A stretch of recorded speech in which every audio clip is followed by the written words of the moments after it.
Voltemos no tempo 1000 anos, 1110 para ser exato. E vamos pegar o Código de Galeno, os 10 códigos do olho, e mandado para uma escola na Pérsia, para um dos precursores da escola de medicina que se iniciou na Pérsia. Por incrível que pareça, os árabes tiveram uma contribuição enorme para o desenvolvimento da medicina e das técnicas, ainda algumas utilizadas hoje, se a gente pegar o compêndio histórico. Vamos falar de Alazen, viveu mais ou menos na mesma época. Vamos falar da dinastia Ming, que corrigiam essa suposta epidemia de miopia, porque essa que o vereador está falando, ela é imposta por um processo tecnológico, por conta de comércio mundial e tal, e está arrasando as crianças, não é só no Brasil, não é no mundo inteiro. Hoje nós vivemos uma pandemia, porque não se tem educação visual adequada para que esses povos de primeira e segunda infância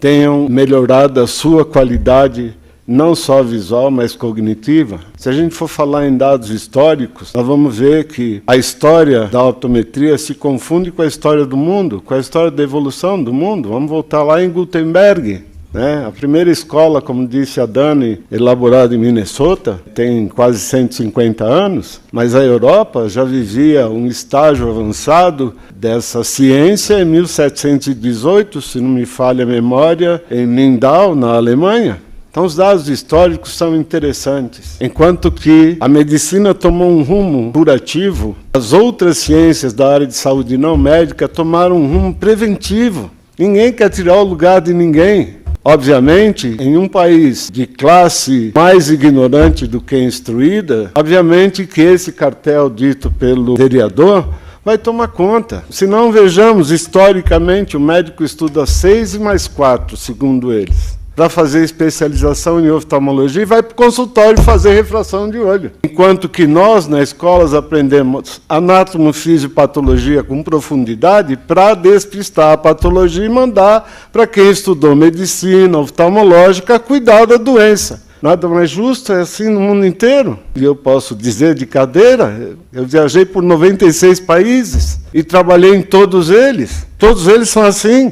Até nos menos instruídos africanos. A escola da África do Sul, são 6 anos de formação.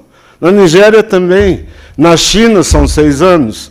Os primeiros 3 anos vão os estudantes de optometria e medicina no mesmo rumo. A partir daí eles se dividem. Uns vão para cá, outros vão para lá. E assim deveria funcionar. Os europeus riem da gente. Como é possível que um país tão belo, tão grande, tão pungente, seja tão ignorante em determinadas coisas? Mas a gente vê pelas catástrofes. A gente vê pelas reuniões feitas pelos oftalmologistas de como atacar o optometrista. Não é porque você faz mal para a saúde do povo, você faz mal para o bolso dele.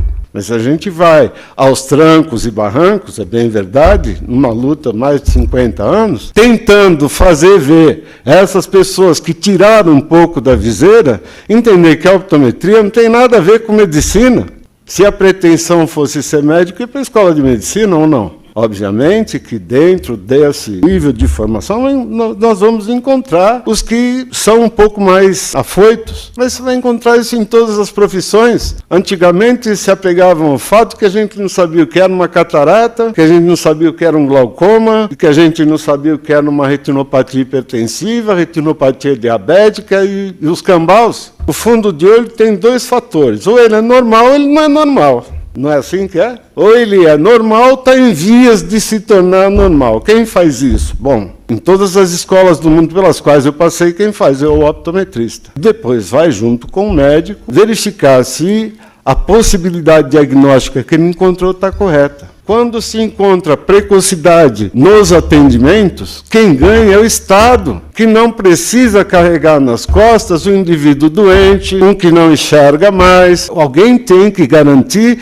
o sustento da família. Quem vai garantir? O Estado. Se vocês pegarem a formação da maioria das escolas de medicina, eles foram formados em escolas públicas. Está na hora de pagar o dinheiro que foi investido neles ou não? Assim como está na hora de pagar o dinheiro que vai ser investido na optometria quando ela for para a escola pública. É assim que uma sociedade cresce, anda e se engrandece diante do mundo. Não pela ignorância, não pelo descaso, não pela chacota, não por reuniões à meia luz em que se diz como caçar um optometrista. É deprimente, mas é assim que funciona. Quantos aqui já não foram para o cárcere? Eu, pelo menos, umas 4 vezes. Só porque eu escolhi ser isso. Ninguém pode me tirar o direito de estudar. Eu estudo o que eu quero, o que eu quiser. E quem faz as regras, as leis, é a própria sociedade que vai impor esse serviço. Ah, se nós tivéssemos mais vereadores como esse no país. Ah, se esse país tivesse uma porção de gente que lutasse pelos interesses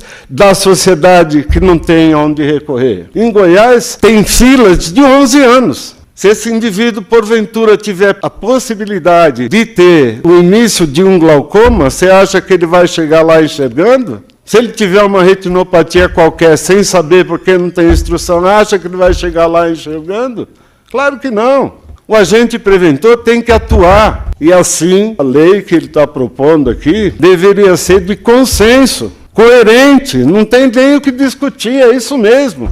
Mas a gente vai ter que levar essa discussão para o Congresso Nacional. E lá nós vamos encontrar um lobby terrível. Haja vista quando houve a reunião da lei do ato médico. Esse embate é um embate completamente desnecessário, desde o ponto de vista de atendimento social. Não se discute saúde pública, se discute cartel, como ele disse, e é um fato. Eu vim aqui para fazer uma homenagem, contar alguns fatos históricos e fazer crer a vocês que esse é o caminho certo. É isso mesmo. Quando escolheram ser optometristas, façam-no da melhor maneira possível.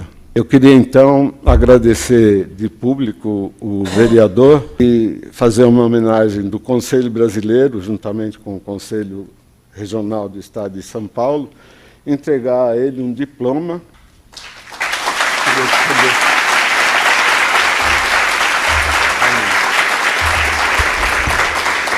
E agradecer profundamente a vocês por estarem, se fazerem presentes diante de um ato tão importante para a cidade de Campinas e tão importante para o país.